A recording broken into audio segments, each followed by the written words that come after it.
પ્રધાનમંત્રી નરેન્દ્ર મોદી ગુજરાતના પ્રવાસે છે અને એ જ પ્રવાસ દરમિયાન તેમણે સિંહ દર્શન પણ કર્યા છે અને એક નવો લુક તેમનો સામે આવ્યો છે. નમસ્કાર, નિર્ભય ન્યૂઝ સાથે હું છું રિદ્ધિ.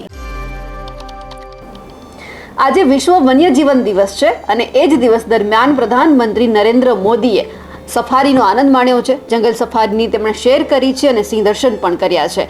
ગઈકાલે તેઓએ સાંજે ભગવાન સોમનાથના પણ દર્શન કર્યા હતા, પૂજા અર્ચના કરી હતી અને એ પછી જે ગેસ્ટ હાઉસ છે ફોરેસ્ટની અંદર સિંહ સદન, એમાં રાત રોકાણ કરી હતી. સાંજે તેમણે સોમનાથ મંદિરમાં જઈને શિવલિંગની પૂજા કરી હતી. એ પછી તેઓ સવારે ઘણા બધા મંત્રીઓ સાથે આ સફર ઉપર નીકળી ગયા હતા.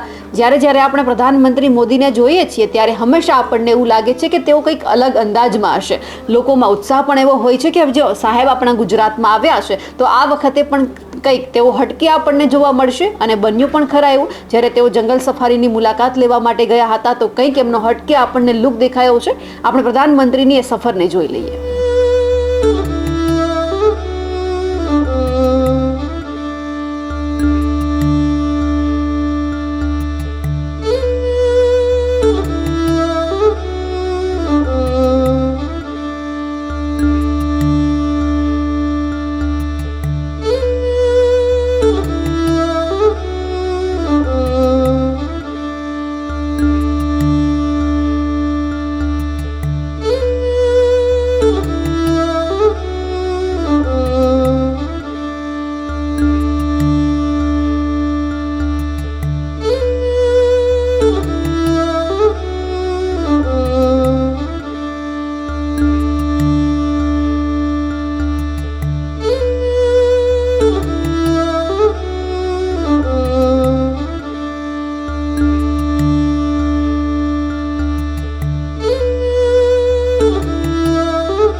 પ્રધાનમંત્રી નરેન્દ્ર મોદીએ જંગલ સફારીની મુલાકાત લીધી છે, પરંતુ એક વાત અહીંયા એ પણ સામે આવી રહી છે કે કેન્દ્ર સરકારે જે એશિયાઈ સિંહોના સંરક્ષણ માટે પ્રોજેક્ટ લાયન હેઠળ જે 2900 કરોડ રૂપિયાથી વધુની રકમ મંજૂર કરી છે, તેમાં સિંહોનું એકમાત્ર નિવાસસ્થાન ગુજરાત પણ એમાં સામેલ છે.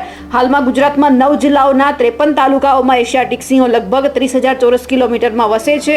એમ પણ ક્યાંક એક યાદી સરકારે બહાર પાડી હતી, તેમાં જણાવ્યું હતું. એટલે જ્યારે સિંહોનું સંરક્ષણ થઈ રહ્યું છે તેમાં વધારે કંઈક ઉમેરો થઈ શકે તે માટે આ બધું જ કરવામાં આવી રહ્યું છે. પણ ખાસ આજનો જે પ્રધાનમંત્રી નરેન્દ્ર મોદીનો લુક છે તે ઘણો બધો આકર્ષણનું કેન્દ્ર છે.